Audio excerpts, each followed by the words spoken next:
आज रथ यात्रा का दिन है, तो चलिए सीधे दर्शन से शुरू करते हैं।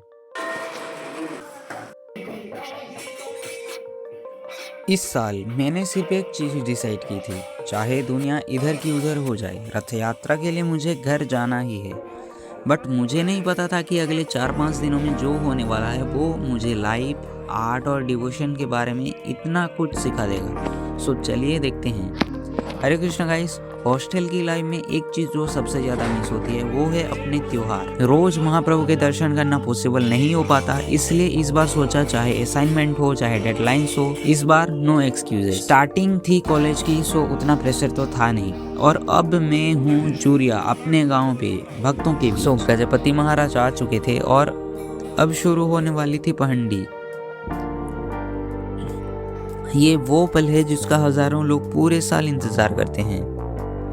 जब महाप्रभु मंदिर से बाहर आते हैं, सच बताऊं मेरे पास एग्जैक्ट वर्ड्स नहीं है इस माहौल को डिस्क्राइब करने के लिए। ये कैमरा उतना कैप्चर ही नहीं कर सकता जो यहाँ फील होता है, इसे सिर्फ महसूस किया जा सकता है।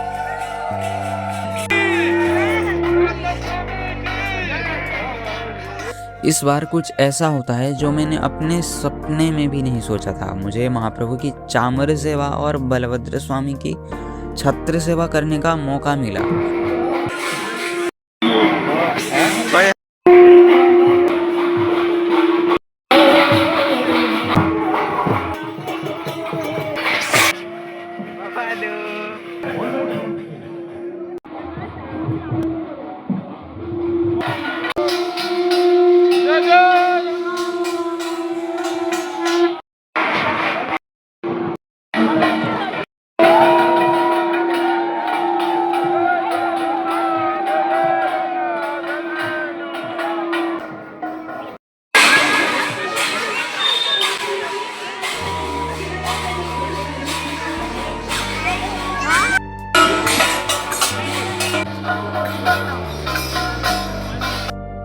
भीतर जाएंगे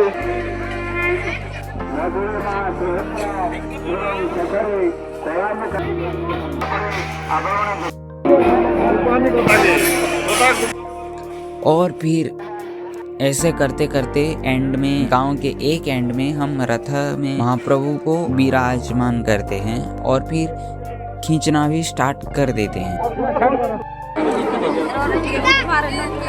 और बाकी सब एंजॉय करते करते रथ यात्रा का आनंद ले रहे थे।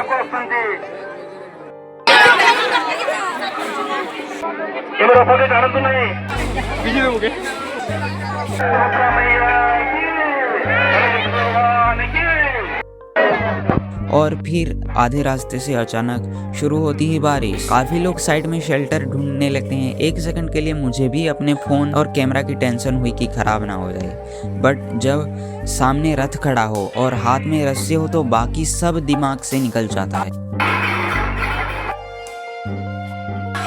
जब आप रथ पर चढ़ते हो और उनके इतने करीब होते हो तो लगता है जैसे बाकी सब कुछ रुक गया है, ना कोई शोर सुनाई देता है, ना कोई भीड़ दिखाई देती है। It felt surreal. I just wanted to freeze that moment forever. भीग भाग के घर आने के बाद मुझे अपना एक पेंडिंग काम याद आया।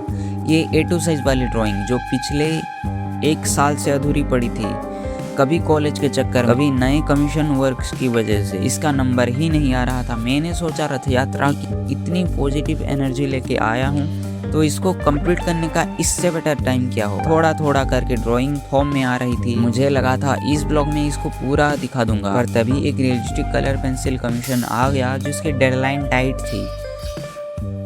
आर्टिस्ट की लाइफ का सबसे बड़ा सच यही है, आप प्लानिंग कुछ और करते हो और डेडलाइंस आपसे कुछ और करवाती हैं।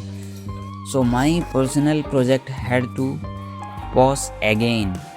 देखते ही देखते बाहुड़ा यात्रा का दिन भी आ गया, बट इस बार मैंने एक चीज़ नोटिस की, हम लोग सब कुछ रिकॉर्ड करने की कोशिश करते हैं कि मोमेंट को जीना भूल जाते हैं। इसलिए बाहुड़ा यात्रा पे मैंने अपना मोबाइल को तो घर में रखा। कुछ यादें सिर्फ मेमोरी कार्ड में नहीं, दिमाग और दिल में सेव होनी जरूरी है। इस बार मैं सिर्फ एक भक्त बनने की कोशिश कर रहा था, ब्लॉगर नहीं। पर इन सब के बीच एक और सबसे प्यारी चीज़ है जिसे देखकर हमेशा एक अलग ही सुकून मिलता है। माँ महालक्ष्मी और माता सुभद्रा के बीच एक छोटी सी बहुत सी स्वीट सी रिचुअल, बिल्कुल हमारे घरों की तरह। एक भाभी और ननंद की जैसा बॉन्ड होता है। एक तरफ